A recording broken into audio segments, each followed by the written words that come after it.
I forgot to check out this gentleman before. This elderly individual lies on a bed, his eyes closed in sleep.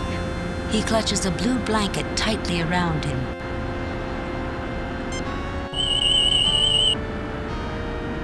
This individual is a bit elderly, but not in too bad shape when you take that into account.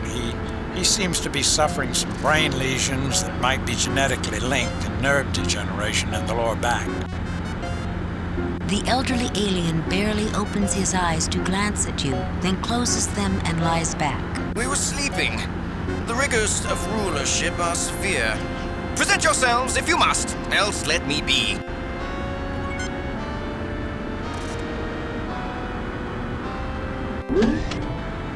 Protect me! They're after me! We'll hurt ya, so just stay back. We really don't want to hurt you, you know, but you gotta stay back! Captain Kirk, I see our investigations bring us together once more. The Klingon observers seem interested in remaining to watch what goes on here. I am hungry. So hungry. It looks like good, wholesome. Maul? Where's Maul? I don't take nothing from nobody. Nobody except her. You do something to it. Make me different. You'd rewire my head.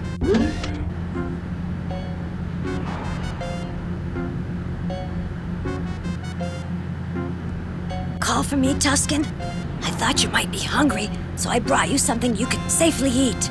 You know you can trust me, Tusken. Yeah, I know I can. And I am hungry. Didn't want to eat something I couldn't be sure of, though. Give me that.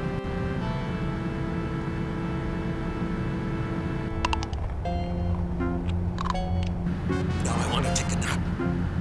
Maul, you watch out for me, okay?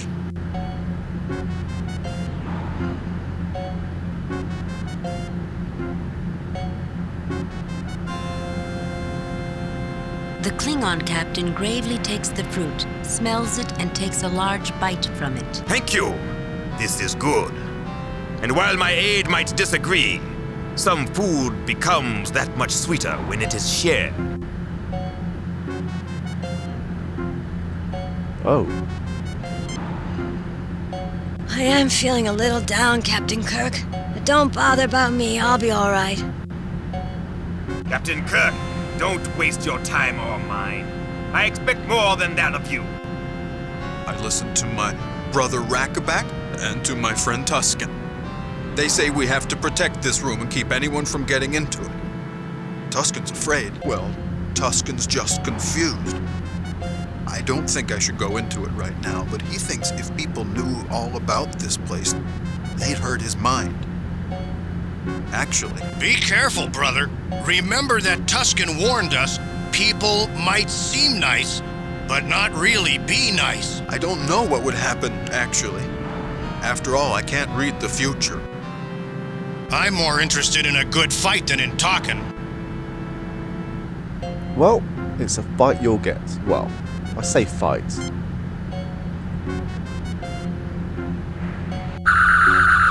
Rackaback falls, defenseless against the power of the phaser. An inelegant solution, Captain Kirk, but efficient.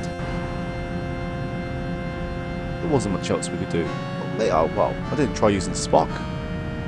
But that guy is pretty big. And these guys are pretty jittery. I listened to my brother Rackaback and to my friend Tusken. They say we have to protect this room and keep anyone from getting into it. Tusken's afraid. Well, Tusken's just confused. I don't think I should go into it right now, but he thinks if people knew all about this place, they'd hurt his mind. Actually, I'm sure things would change. It might be a change for the better, maybe. Maybe not. I'm not sure what to think of you. I just don't know if I should trust you. Well, Gormagon, I think you should trust them. They've repaired the garden, which is good for all of us. They gave fresh fruit to my boy Stan Bob when even his own mother couldn't manage that. Gormagon, neither my aide nor I came aboard this ship expecting anything but treachery and venality from these people. They've impressed me, and I commend them to you. Well, despite some misgivings I had, I'll accept what others have said about you. I think I should show you the way into the heart of the phase, the secret entry that Tusken is so afraid of. I feel that something good can come of this.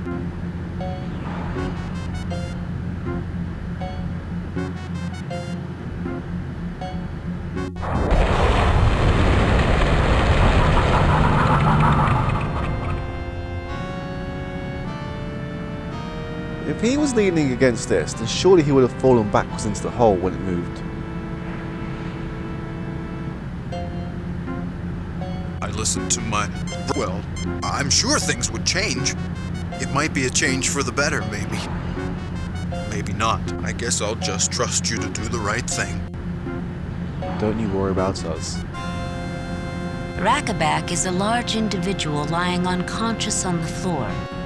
The individual you're trying to talk to is collapsed on the floor unconscious. Okay, we've done enough here.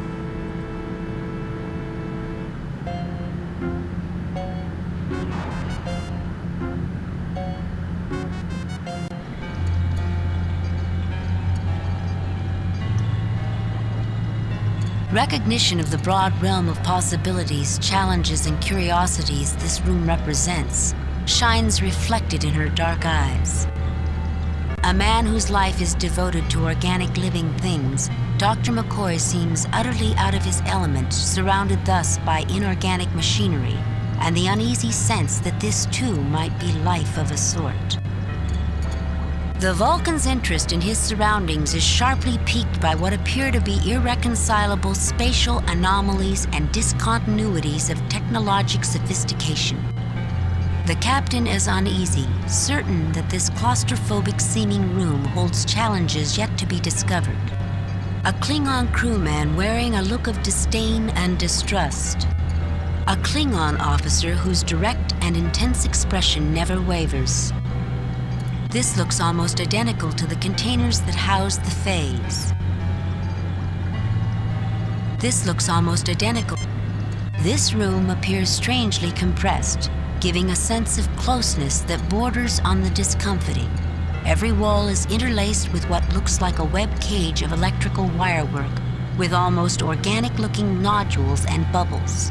You have the distinct sense that you're inside a machine and that it doesn't seem to occupy space in any natural fashion. In this section of the wire webwork, you see new wire replacing a burned-out section. I have a strange feeling about this room. We might find a lot of answers here. The primary reason we came aboard was to find a way to stop you from landing on top of our colony on Atopus, which would certainly kill thousands of our people. Now that your external senses are functional, have you altered your plans about where you intend to put the ship down? How did your systems become damaged? I'm curious about what your builders really had in mind, shipping off all these people off-planet. There seems to have been some shadier agenda. The eugenics wars of our own past produced some of the ugliest abuses in human history, and notorious characters like Khan Noonien Singh, whose name still resounds with infamy. How is this ship you call the Compassion justified? I'd be interested to learn more about those who built this ship. Their achievements certainly seem erratic in sophistication, but much of it goes beyond even what we are capable of accomplishing today. For example, the Paralens medium for recording computer data is something we are only now beginning to explore. I think there's much to be learned from these people. That's all for now, Faze. I assume we can talk to you if we have more questions. The primary reason we came aboard was to No, Captain Kirk. I will certainly not set the Compassion down in a populated area, now that I can see it is there. I am at present in communication with the planetary authorities, and they are directing me to a stationary orbit until further arrangements can be made for my wards. Then are there other questions? Is the ship still set to land on Atopus colony? No, Captain Kirk. Then are there other... Is the ship still set to land on Atopus colony? Whoops, I didn't mean to click that one again. How did your systems become damaged? I am sorry I cannot explain this at this time. I do not even know if it is explicable. But I will search my memory for an answer for you. Then are there other questions? Is the ship please clarify the anomalies we have perceived while being on board?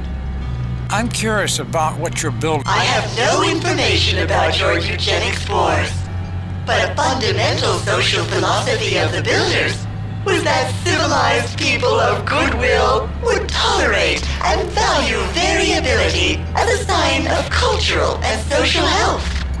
That a civilization will be judged by its tolerance of disparate ideas, by how it treats those who cannot protect themselves, be they very young, very old, or otherwise challenged, by the measure of altruism extended to those less powerful, even when rightfully in possession of something desired. A central aspect of Vulcan philosophy is embodied in the Idic, infinite diversity in infinite combinations. It would seem the Builders pursued similar high ideals. High ideals, perhaps, but that does not explain why these people are in space phase. More than this I cannot explain. However, you can locate additional library data under the heading Compassion. Oh, I haven't made it available. I should have done that immediately. I can't imagine why I didn't think of it. Fascinating, Captain. That instance of forgetfulness makes it possible to speculate that the phase is not wholly restored after all. Then are there other questions? Is the ship still set to land? Please clarify the... I'd still like to know a little more about why these people were shipped. I'd be interested to learn more about those who built this ship. My best recommendation is to examine the library records under Builders or Technology. There is more data than I can easily explain. Then are there other questions? Is the ship still... Please clarify. I'd still like to know... I would still like to learn more about these people. That's all for now, FaZe. I assume we can talk to you if we have more questions. I'd still like to know... That's all for now, FaZe. I assume we can talk to you if we have more questions. Now wait 1 minute, Cock. I make my request politely and I am ignored. That cannot go unnoticed. I demand the right to be heard. Please, ask freely. I will answer as best I can. FaZe, this ship passed through the heart of Klingon space. We were not even aware of it until it was nearly out of our territory. We backtracked it and found it must have closely approached places we find sensitive. We expect assurances that data you may have collected there will not reach the hands of those who mean us harm. We seek proof. We expect you to download your entire memory into our ship's computers, that we may search it for data you have no right to. Thereby would you not acquire data to which you have no right? My aide speaks too strongly. While it is true we are interested in the knowledge and technology you possess, technology to pass through our empire undetected, knowledge of how to twist space back upon itself, for that data, we will treat with you as one civilized people with another. But it is a justified request that we ask you to destroy all data dealing with anything you learn within our borders. Had I any data, I would agree to seal it. However, as you should have deduced, I have none. Until my sensory systems were repaired, my ability to receive and process data was severely impaired, especially in regard to external data updates. Based on my present reanalysis of nearby space, I would speculate that my only data on your present sphere of influence would be as that area of space existed a very long time ago indeed. That is information for us to know, not you. Erase it. Silence! FaZe, we would welcome access to that information, but on the same basis as we would bargain with you for technological data. We have more to offer with you, I believe, than the Federation represented by these others. Klingon, Kong Nesoi, Hadkla. So web korto. So go, George! Dua moha! Verde not lach! FaZe, do not be hasty making that decision. I lack sufficient data to make any assessment. I can give no answer at this time. I will do my best, Captain. Although intelligent entities often find that there are more questions than answers. This room is thoroughly fascinating, Captain.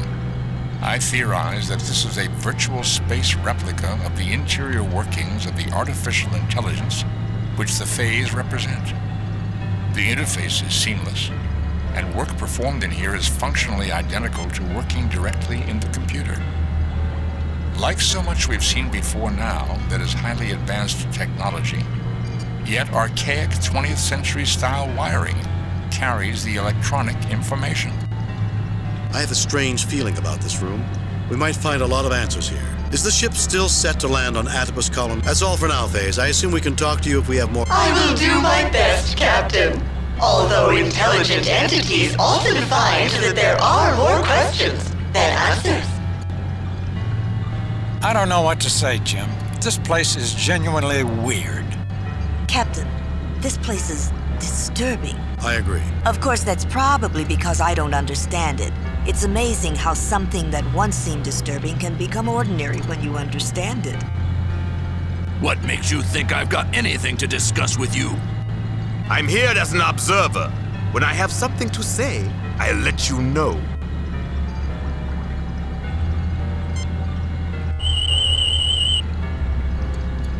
This web wire wall reads somewhat like an antique hand-wired computer circuit, Captain. And at the same time, like something which surpasses even what can be found aboard the Enterprise. This damaged area does not appear to be functioning, but based on information I acquired from my interaction with Puzzlewit, I could attempt to repair it with a connector and some wiring. Although the lens magnifies things you look at through it, somewhat like a magnifying lens, the image is distorted and warped. Pretty soon, this seems like a non-productive way to use the paralens.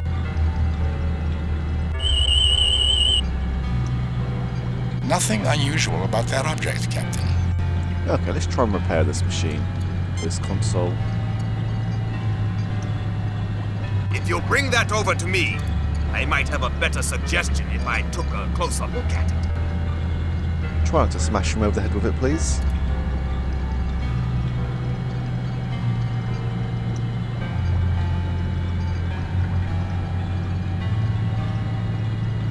I worked with things like these when I was younger. Given our surroundings, see if you don't find this more useful. Allow me, Captain. Let me do that. The information I acquired from Puzzlewit's mind indicates this could be a delicate operation, easily mishandled. I think you will find it fits just here. Lieutenant Uhura, if you will bring over that length of wire while I hold this in place, I believe we can get this repaired speedily. Certainly, Mr. Spock. With that in place, I can see that it will easily fit. Here.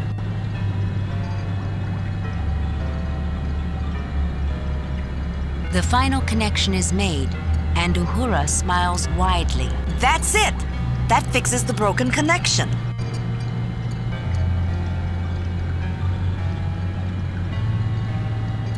Thank you. I am now once again whole, and no longer an intelligence divided against myself. The system you repaired will re-enable me to analyze and update received data from external and internal sensor systems, altering conceptual constructs of previously acquired data. These systems appear to have been malfunctioning for some time, although it will take additional review to clarify all conditions. Much may have been lost permanently. Jim, do you notice? The phase isn't switching between I and we like it did in the oratory. And the voice is a single note, not a harmonic chord of blended voices. And it hasn't suggested we go get something to eat either. I am chagrined that my disabilities have endangered my mission. The compassion was launched with the best of intentions. If I can answer anyone's questions, I will endeavor to do so. Captain Kirk, you don't mind if I ask a question, do you? You'll get your turn, Klingon. Just hold your horses. Other things come first. Be my guest, Captain. Ask away. You'll get your turn, Klingon. Just hold your horses. Other things come first. Really? Think we should be nice? Be my guest, Captain. Ask away. Although it does seem like they have some ulterior motive, they have been pretty patient with us. And they did speak up for us. That you give me first place to speak is a mark of honor, Captain Kirk, and does not pass unnoticed, particularly in light of the urgency of your own questions. Hayes, This ship passed through the heart of Klingon space. We were not even aware of it until it was nearly out of our territory. We backtracked it and found it must have closely approached places we find sensitive. We expect assurances that data you may have collected there will not reach the hands of those who mean us harm. We seek proof. We expect you to download your entire memory into our ship's computers, that we may search it for data you have no right to. Thereby would you not acquire data to which you have no right? My aide speaks too strongly. While it is true we are interested in the knowledge and technology you possess... Had I any data, I would agree to... That is... Silent! Phase. I lack sufficient data to make... Is the ship still set to land? Please. That's all for now, Phase. I assume we can talk to you if we have more questions. I will do my best, Captain. Although intelligent entities often find that there are more questions than answers. That was a bit of a weird trigger. This room appears strangely compressed, giving a sense of closeness that borders on the discomforting. Every wall is interlaced with what looks like a web cage of electrical wirework, with almost organic-looking nodules and bubbles. You have the distinct sense that you're inside a machine and that it doesn't seem to occupy space in any natural fashion. An unusual computer terminal device.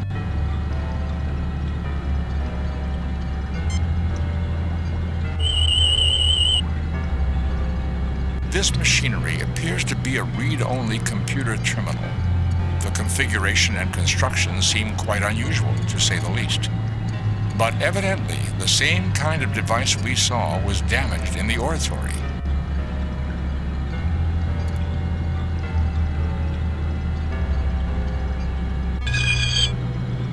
The crystalline lens feels cool and surprisingly heavy, with smoothly polished edges.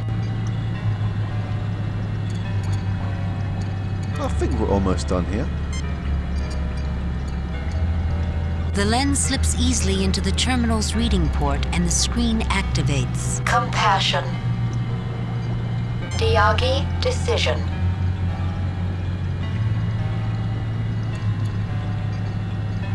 A landmark of planet-wide consensus. The first of such sweeping effect in the history of Shambrum, after the failure of the individual nation-state and the rise of pan-world participation in self-rulership.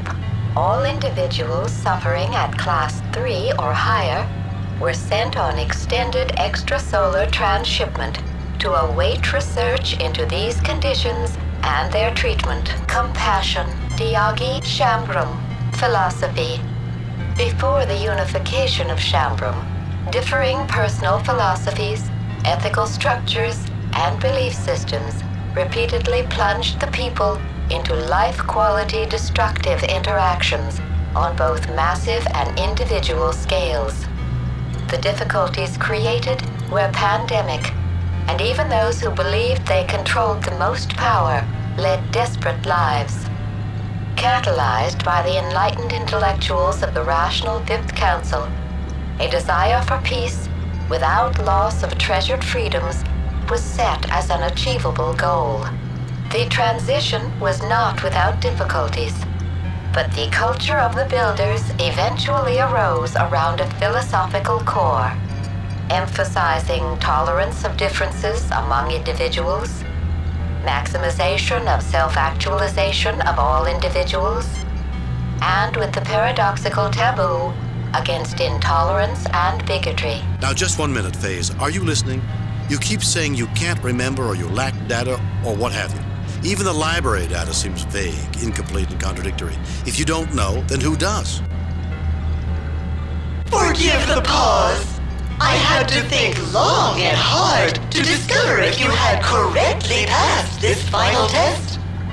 You correctly identify the heart of the matter. Let me introduce you to my builders. This is madness! Phase, what is this? Despite our misgivings, you have shown yourselves to be the representatives of spacefaring peoples we, the Brassica, would most trust to make first contact with. The contest has been in progress for some time, situations in which your true colors have been explored. The invitation has been made. You may return to your ship if you prefer, or you may step through whenever you are ready. Then, the final round begins. I think you have it right, Captain Clark. This is madness, Jim. I think, Bones, it's Shakespeare who had it right. Though this be madness, yet there is a method in it. I agree with the sentiment, Captain Kirk. There is something more going on here, far deeper than first appearances have suggested. I imagine you will accept the invitation. I will certainly choose to go, whether you do or not. I believe the invitation is extended to all. I will not permit that, Captain Clark. I will take all methods to prevent you. I will not go. It is certainly a Federation trick. You begin to sound like Tusken in the other room. Get a grip of yourself and act like an officer.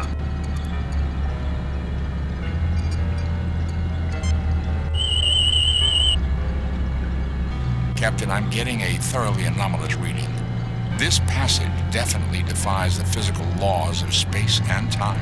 Are you suggesting it might be some kind of space warping portal spot? The doors on this ship have given previous evidence of this kind of warping.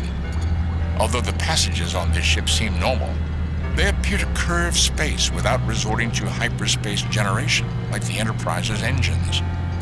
That represents achievements of technology beyond our own abilities. They certainly aren't as capable in the field of medicine.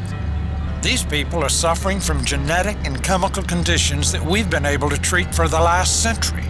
It's barbarous to pack them into this ill-conceived generation ship and hope by the time they make the return trip that those left behind will have figured out something more humane to do with them. Captain, if I may interject, that disparity is something we've glimpsed throughout this ship.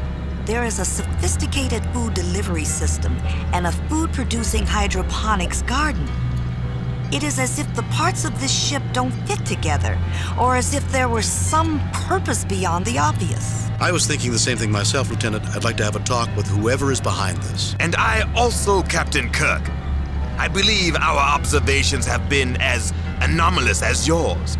Moreover, I don't think the Fays are the ones we must address our questions to. I wonder before we go. This palm-sized lens glitters like iridescent crystal. Uhura, doesn't this remind you of... Yes, Captain. This appears to be an intact paralens. The glass shards I noticed in the oratory are probably the broken remnants of others like this. Okay, I was hoping to find the other entries that were on here, but obviously not. Okay, so I'm guessing we probably shouldn't use our communicator right now. Let's see what happens when we go through here. Captain Clark, I will not let you depart. These human scum have tricked you. If I have to beat up all of you, I will. You, Vulcan, you understand orders. Help me knock out my mad captain, and I will take him away and out of your hair. What?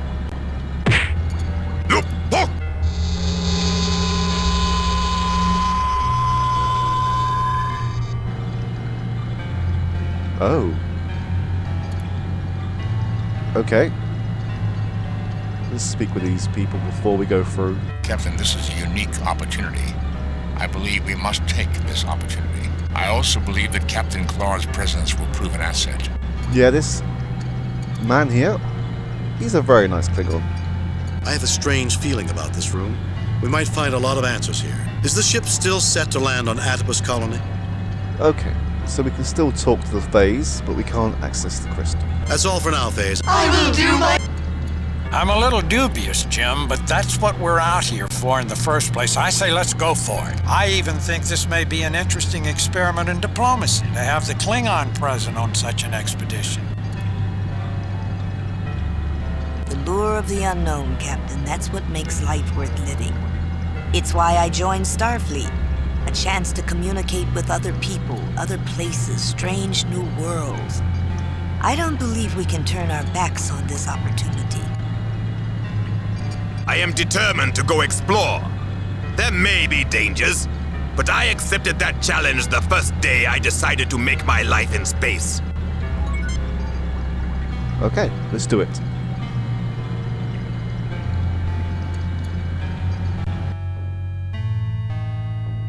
Mr. Scott, they've disappeared off the sensors. What do you mean, laddie? They've just vanished.